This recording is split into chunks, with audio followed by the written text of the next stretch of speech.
Welcome, everybody, to another episode of Flowing Sales. We have Chris Sokoll with us. He is the president of DISC Corporation, and I'll let him explain what he does. Really interesting data forecasting for the electrical industry, for reps and distributors and so forth. So super happy to have him on. He's been in the industry for a long time, and I think there's a lot that we can learn from his experience. So Chris, I'll let you take it away and just introduce yourself, introduce DISC, and let's talk about it. Great. Thanks, Curtis. I appreciate it, man. I started in the electrical distribution industry in probably 1979, working the counters at a distributor based out of Seattle, Washington.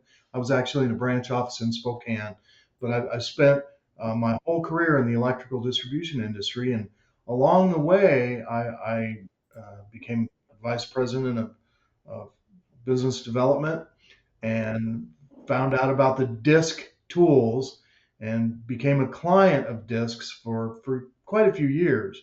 Hmm. And along that time, I got to know the owner, Herm Eisenstein. We became good friends. Herm was definitely beyond retirement age when I asked him the question, Herm, what are you going to do with this? As an industry, we can't afford to lose the resources that Disc provides. So that conversation sparked some purchase decisions, and I wound up buying Disc in July of 2019. And I've been working at providing information ever since, and I really like it. I think it's very key for the industry overall. Initially, when we got started, we were very distributor centric, and since that time, I've grown the distribution side, but also included a lot of manufacturers. And now we've been very excited about the agent community, and we're involved in NEMRA and NAD. We look forward to continuing this trek and helping people understand their market. That's awesome. So about 5 years then, you've been running the show over there, and it sounds like you've been expanding and doing a lot of interesting stuff. Yeah, trying to get there, Curtis.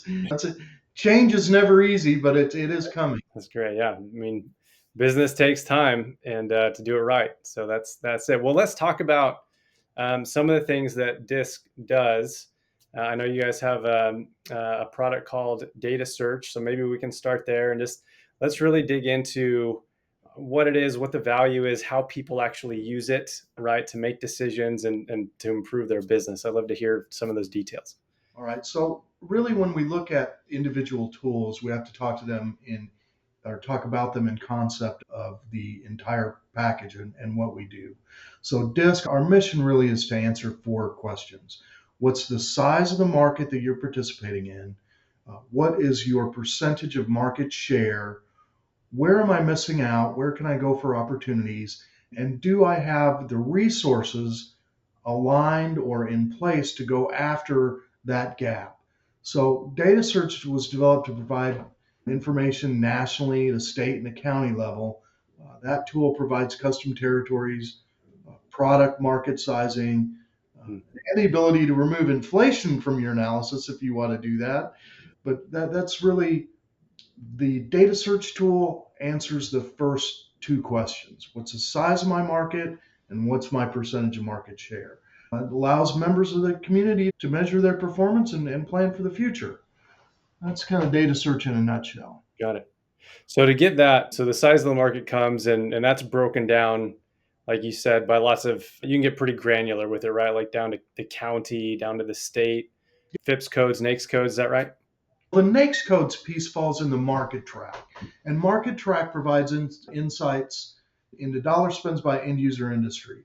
As I mentioned, we look at the industry in four verticals: construction, industrial, institutional, and utility. And each one of those verticals is comprised of NAICS codes. That's North American Industry Classification Systems. We track 1,000+ NAICS codes, and each one falls into one of those buckets. Lets us do a few things. You can get an understanding of the opportunity by industry because we're forecasting individual NAICS codes. And we can use clustering, what's called economic clustering, to look at NAICS codes within a specific area.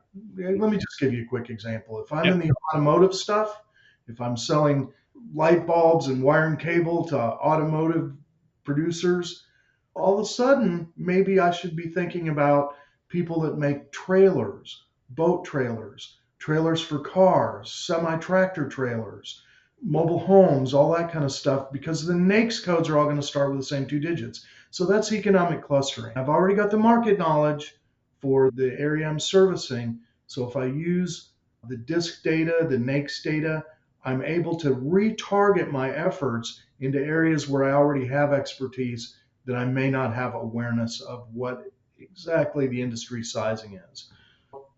With not only the market potential, it also gives you a market track, gives you a account of the industries and account of the employees in those NAICS codes. So you really know if I'm in Chicago, this is a good example, and I decide that I want to chase the food products processing industry because I've got a couple of customers in there. I can look in DISC and I can see that there's over 1,000 companies in Illinois alone that do food products processing and over 100,000 employees. Well, do I have the salespeople to go chase that? Yeah, maybe not. Maybe there's some other way I want to market to that. Maybe a mail campaign or a telemarketing campaign to qualify some leads and move forward. That's really the two big tools that we have. We also have some metro tools that do very similar things, but at a higher frequency rating. Got it. Okay. So just to recap, then these are really strategic tools, right? So you can come in and you can say, hey, here's the market overall.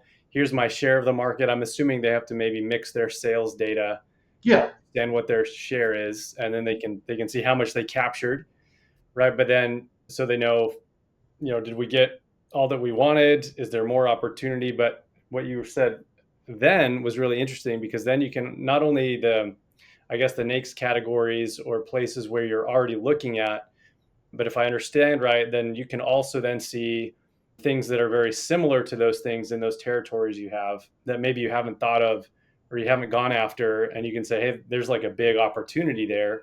Lots of companies, lots of revenue that we could gain, and we're not even thinking about that. So then that's you can plan that out. Yeah, that's absolutely correct.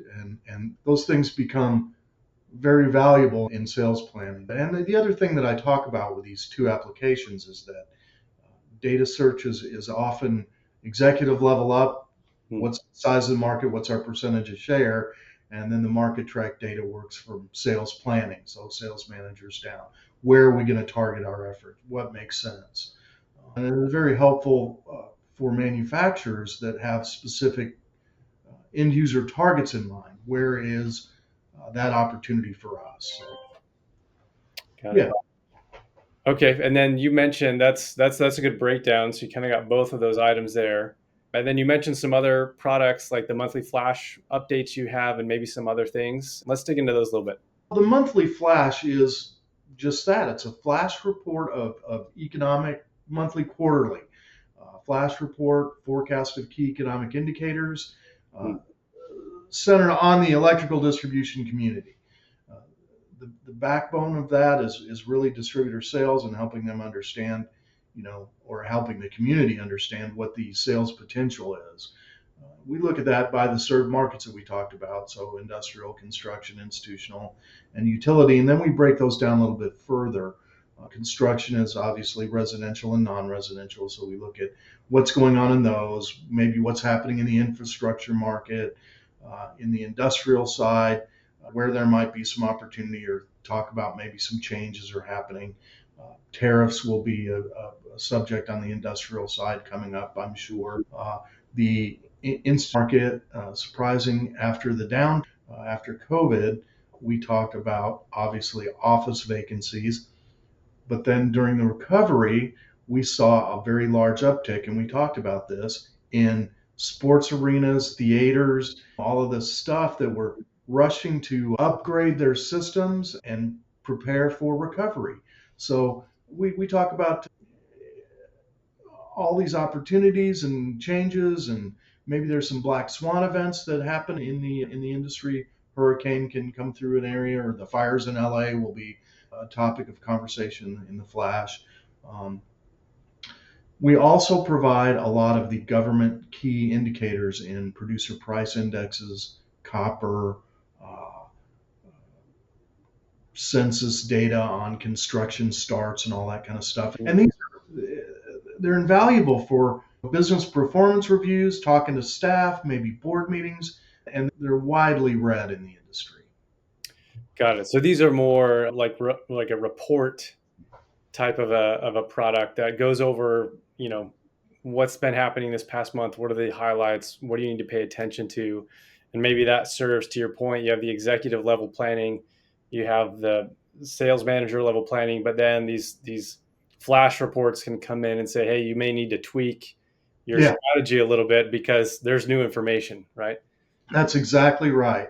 Oftentimes, when we start looking at economic data, we consider as we're planning our year and then as we're reviewing our year. And we forget to take a quick look at some of the things that have happened between those two spans of time. Got it. Got it. Okay. Got it. And then you also do, right, that's sort of like in the moment, but you do have a forecast that goes out. Was it 4 or 5 years that you kind of project what the Yeah, market's going to yeah. be? The metro databases, we cover 150 MSAs, metropolitan service areas. Okay. Those forecasts cover about 85 to 87% of the total uh, national forecast, and those are quarterly, so they're high frequency. The Hmm. Metro Pulse database is actually updated monthly, Hmm. so it is a high frequency database, and that allows you to see quarterly growth projections. What are we doing from quarter to quarter? And if you've got some big cities in your territory or big MSAs, it's a very great tool to understand what's happening in the industry. And, you know, just it's good stuff. We like it. Good stuff. I'm a data guy, so I love it. It sounds really interesting. So kind of a 5 year forecast, and that kind of, again, that's like executive level planning, right? Where they'd say, maybe we need to start moving into another state, or maybe we need to really start bringing on some other lines that deal in some of these things that are projected to grow quickly. Are those kind of the use cases that people do here? When we look at the long-term planning, when you start to talk about 4, 5, 6, 7 years out, really the one of the strongest use cases for that is in the acquisitions market. This company I'm looking at, what does their market look like? Not just this year, next year, following year. How quickly am I going to recover from uh, making that investment? And the other thing is to look at industry trends, right?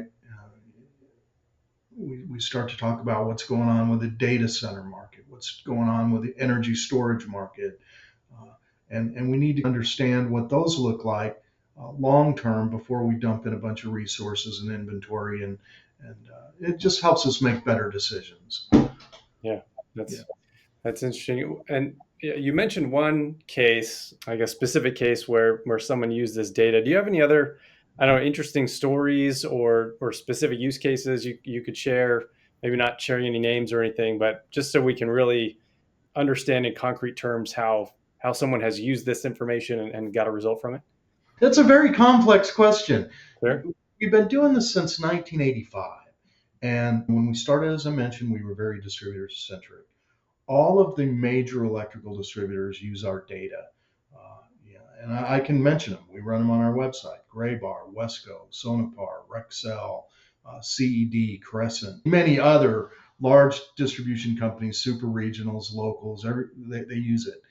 Now, how they use it is it varies from customer. We talk through all this stuff, but I know that for the most part, they're using it to understand what their market size is, what their share is, and where potential is. Are we moving up and down against the market?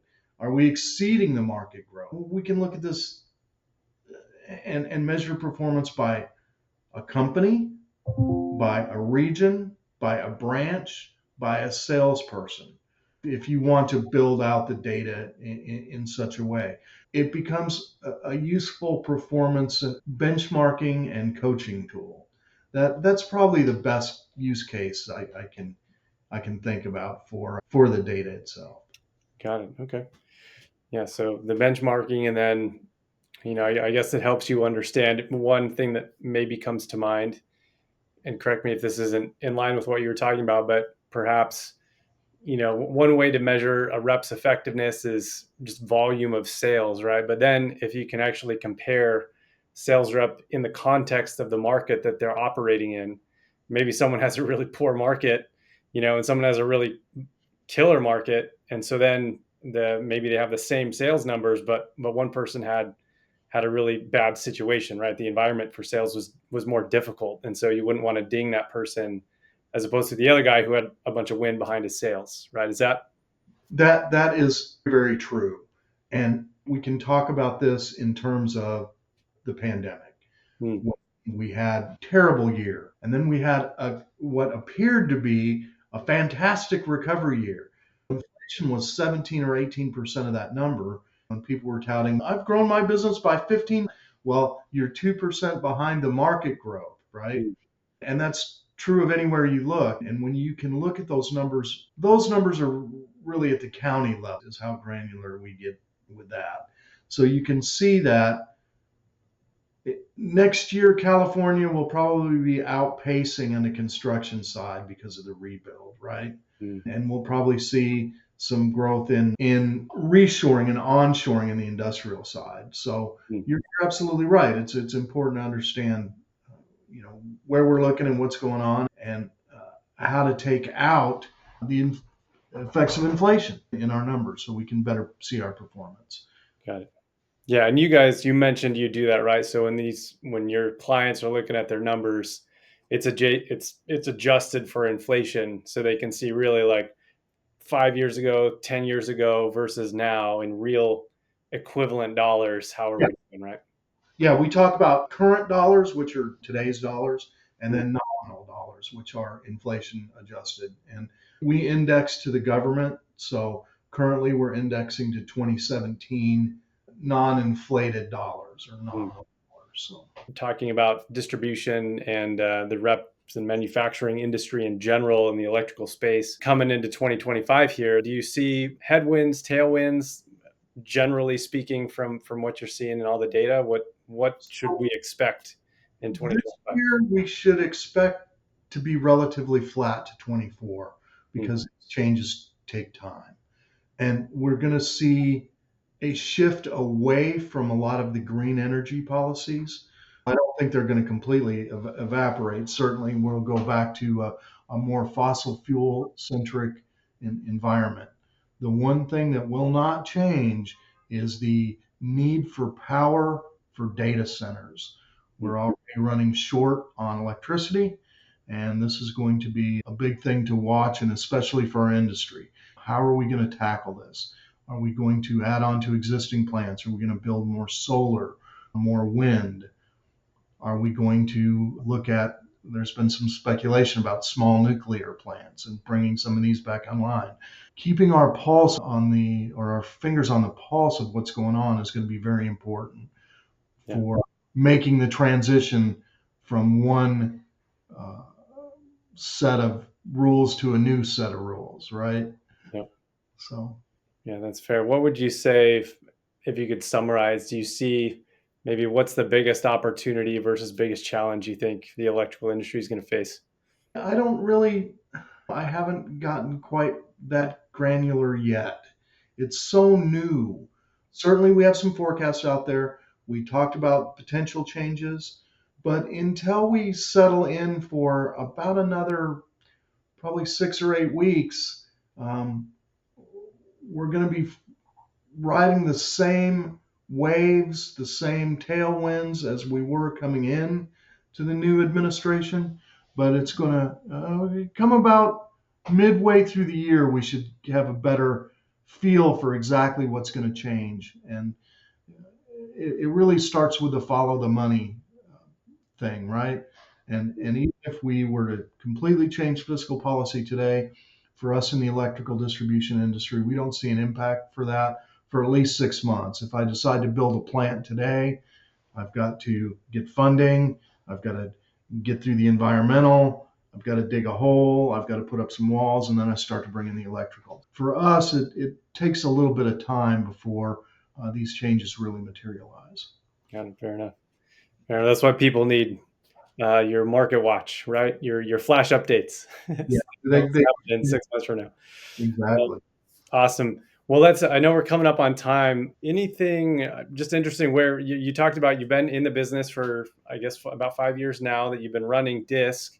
where's Disc going next? Are you going to get into other industries? Are you focused on electrical? Any new innovations you're thinking of? Just what's going on at Disc? Right now, we're excited very much to partner with some like-minded companies like Flow. We are looking for people who want to leverage the solutions into their applications into a broader based perspective.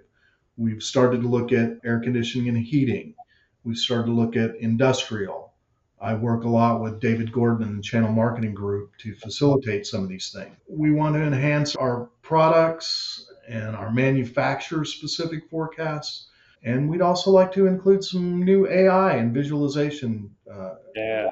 to make our tools easier to use. That's what I see for Disk. That's it. That's exciting stuff. I'm excited to work with you guys. We've talked about some cool partnership stuff we could do. So that's pretty cool. So, well, awesome. Well, thank you for taking some time here. Is there anything that you want to end on that I missed? I always want to ask that question. I just want to thank you for inviting me today. And I look forward to the changes in our electrical economy because it is going to be fun. And it always is. Even the bad times. When we can make the best times out of the worst of times, that's exciting to me. That's And right. the only way we're ever going to do that, the only way you're ever going to win is with information. And especially in today's world, everybody's looking at it and using it. And Disk is quickly becoming the voice of the industry from a market sizing perspective. I'm here for anybody who needs it. Awesome. All right. Well, people can reach out. I'm assuming on LinkedIn. Absolutely. Find you there. They can find your website. We'll put that in the show notes. Yep. And you'll be at NEMRA here in a couple of days. We'll be there too, so that'll be fun. I'm really looking forward to the NEMRA show. Oh, yeah, NEMRA's gonna be great. It's gonna be great. So, all right, Chris. Well, thank you. Really informative. We appreciate it, and we'll hopefully get you on again a little bit down the road and see how things are going. Great, Curtis. Thanks again, man. All right. Yeah, appreciate it.